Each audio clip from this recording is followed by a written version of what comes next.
Well, North Texans love to dine out. In fact, based on restaurant receipts, more people in Dallas dine out than people in New York City. But how often do you think about the conditions in the kitchen? Tonight, a look inside the kitchens at some well-known local attractions, including Cowboy Stadium. And we're going to show you how you can check out the kitchens for yourself before you go out to eat. Here's CBS 11's Jack Fink.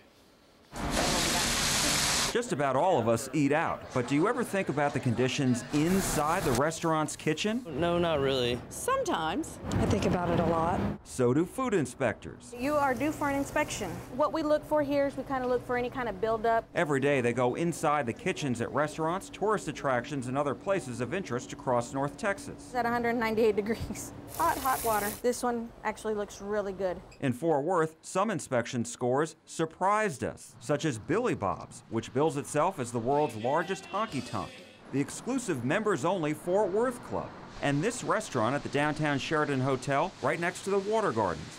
On recent inspections, they all received more than 30 demerits, and that's a problem. We do have some issues here that need to be addressed. Elmer DePaula is a consumer health superintendent for the City of Fort Worth's Code Compliance Department. He can't talk about specific places, but says when any establishment receives more than 30 demerits, the city must re-inspect them within 48 hours. Inspectors say it's essential food is kept at the right temperature and that there's good hygiene in the kitchen. People could potentially get sick. At Billy Bob's at the Fort Worth Stockyards, inspectors found 33 demerits in February of this year. The inspector said the brisket on the prep table wasn't cold enough, the beans and soup on the steam table weren't hot enough, and an employee didn't follow procedures for hand washing. When I went to Billy Bob's to see if the manager would do an on-camera interview, he declined, but he said they corrected all problems, most right on the spot. When inspectors checked the Fort Worth Club this past March, they found 36 demerits.